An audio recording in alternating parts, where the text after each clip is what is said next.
¿Qué pesa más en una familia? ¿El amor que un día los unió o el odio que nace cuando ese amor se rompe? ¿La sangre que corre por las venas o las mentiras que se dicen para proteger esa misma sangre? No es solo la historia de una corona, es la historia de cómo un reino que se creía eterno empezó a pudrirse desde dentro, mientras sus dragones aún volaban libres. Bienvenidos a Cine con Carácter. Hoy no vamos a contar el final. Hoy vamos a caminar juntos hasta el borde del clímax. Cuando supe que se estrenaba la tercera temporada de La Casa del Dragón y no había visto ni siquiera la primera, me dispuse a darle una oportunidad. Y debo confesar que entre el capítulo 2 y 3 de la serie, que deambuló entre enredos de relaciones de familia, política y realeza, me provocó la posibilidad de abandonarla, de dejarla en el camino. Pero mantuve la dignidad hasta que llegué al cuarto episodio, que le dio el sentido a todo lo que venía. Ya más adelante te explicaré por qué el desagrado que sentí, pero todo lo que continuó fue una verdadera explosión en la turbulencia de la guerra, la sangre, la traición, la enfermedad y el engaño que en verdad no distan mucho de nuestra propia realidad, hasta llegar al 9º episodio, que es el momento exacto donde yo estoy, justo antes del último capítulo de la primera temporada, y te confieso que aún no veo para poder relatarte mis expectativas y ansiedades. Hubo un tiempo en que el mundo temblaba ante una sola casa, la casa Targaryen. No gobernaban solo con hierro, gobernaban con fuego, con criaturas que convertían ejércitos enteros en ceniza. No tenían rival, así que nadie los desafiaba. Bajo esa sombra de escamas y llamas existía una paz, pero frágil. Una paz que todos fingían respetar. Algo muy importante es percibir que los dragones nunca fueron solo armas, eran algo mucho más profundo. Representaban el poder absoluto, la prueba de que los Targaryen no eran solo como el resto de los hombres, justificaban su arrogancia, su incesto, su idea de que las leyes normales no les aplicaban. Quien montaba un dragón se colocaba por encima de las reglas humanas. Eran también una extensión del alma de quienes los montaba. Syrac reflejaba el orgullo y la intensidad de Rhaenyra, la hija del rey. Caraxes era la violencia impredecible de Daemon, el hermano del rey. Y Vhagar era una legendaria dragona hembra, donde su tamaño era tan inmenso que su mandíbula podía tragar un caballo con todo y jinete. Su fuego era muy caliente y su rugido podía sacudir los cimientos de un castillo. Era el peso de toda una historia de conquista y de sangre. En el centro de esa paz estaba un rey, Viserys Targaryen. No era un conquistador, no era un guerrero, era un hombre que solo quería que su casa no se desangrara, mientras controlaba la fuerza más peligrosa que el mundo había conocido. A su lado, al principio estaba todo lo que un hombre podía desear, una esposa que le amaba, Aemma, una hija brillante y salvaje, Rhaenyra, un hermano peligroso y carismático, Daemon, y un reino que al menos en la superficie todavía creía en la idea de que los dragones mantenían el orden. Pero los dragones no perdonaban la debilidad.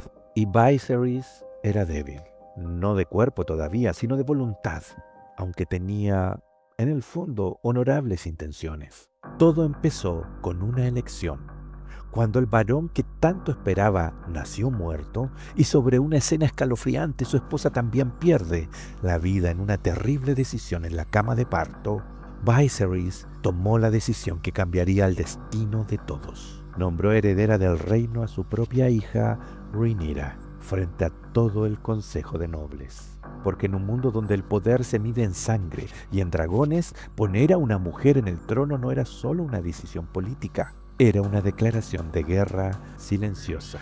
Y ahí aparecieron los primeros pecados. Otto Hightower, la mano derecha del rey y su consejero, era un hombre que sonreía mientras calculaba. Él tenía una hija llamada Alicent, quien era la mejor amiga de Rhaenyra, hasta que el rey, destruido por el dolor de su pérdida, la comenzó a mirar de otra forma. Lo que nació como un consuelo se convirtió en un matrimonio. Por lo tanto, lo que nació como amistad se convirtió ahora en rivalidad.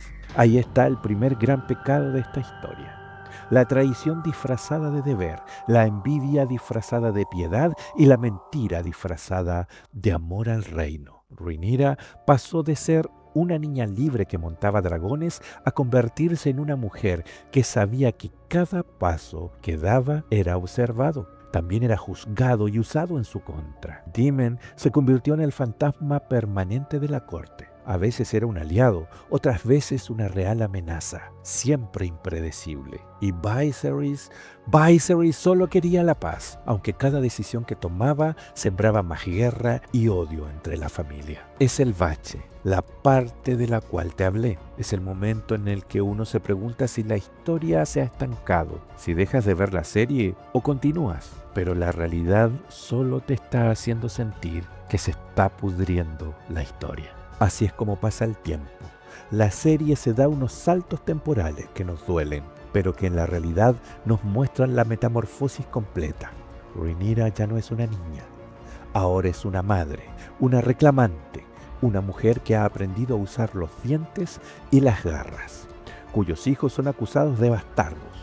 Para que veas esos detalles, te recomiendo que mires la serie con tus propios ojos. Alicent, por otro lado, ya no es la amiga inocente, es la reina que reza, que se aferra a la fe como quien se aferra a un cuchillo. Ella tiene sus propios hijos y las intenciones son que Aegon, el mayor, demande el reino. Es entonces cuando llega la noche de una última cena. Ha pasado el tiempo y el rey sufre de una forma de lepra que lo tiene arruinado. Esta dolencia le ha provocado un deterioro físico extremo, llagas que no cicatrizan, pérdida de peso, infecciones graves en los huesos y la descomposición progresiva de sus extremidades y rostro. Casi parece un fantasma de sí mismo, que solo demuestra los pecados que ha impregnado en su propia sangre. Finalmente, pronta a morir, los reúne a todos y en una mesa les pide casi rogando que se miren y que se recuerden que son familia, que se perdonen. Y por un momento, solo por un momento, pareciese que todos renuncian en la misma mesa a sus odios del pasado. Parece funcionar. Hay un brindis, hay palabras que suenan a perdón y disculpas, pero las heridas viejas no se cierran con vino. Y los hijos de ambos bandos llevan en la mirada todo el veneno que sus propios padres les sembraron. La cena termina, no con sangre todavía, pero sí con las evidencias de que la paz fue solo un espejismo. Esa misma noche el rey muere,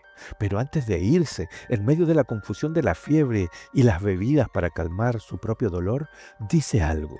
Él habla de un sueño antiguo, casi en forma de prosa, de un conquistador, de un hombre llamado Aegon, como su hijo. La reina que está a su lado escucha esas palabras como si fueran la última voluntad de su esposo con su propio hijo. Esta declaración no fue solo una frase, fue tomada en forma literal y con esa frase todo se desata. Lo que viene después ya no es política, es el momento en que las máscaras caen. Y aquí está la ironía más cruel de todas. Los mismos dragones que durante generaciones mantuvieron unida a esta familia, los mismos que les dieron el poder de dominar el mundo, están ahora a punto de convertirse en el instrumento de su propia destrucción. Cuando una casa que controla el fuego se odia a sí misma, el fuego no distingue entre hermanos. Yo me detuve justamente ahí, justo en ese punto. Justo después de ver cómo una familia que una vez se amó se convierte en dos bandos listos para destruirse. No he visto el último episodio. No quiero que me lo cuenten. No quiero saber todavía qué pasa cuando el fuego por fin deja de ser amenaza y se convierte en realidad. Porque esta historia ya no va de quien tiene más derecho, va de algo más profundo. ¿Ganará la sangre? ¿Ganará el respeto que una vez existió? ¿O ganará el odio que nace cuando el perdón se niega una y otra vez? Esa es la pregunta que me tiene despierto. La misma pregunta que me obliga a ver el final, pero que también me da miedo. Si todavía no has visto La Casa del Dragón, mírala desde el principio. No solo por los dragones y lo bien que está desarrollada, mírala por lo que esos dragones realmente significan. Y si ya la viste, no me digas nada del final. Déjame llegar ahí con el corazón en la garganta. Esto fue Cine con Carácter, y si este relato te movió algo, déjamelo en los comentarios. Hasta entonces, que los dragones te acompañen, pero ten cuidado, porque el fuego no distingue entre familia y enemigo.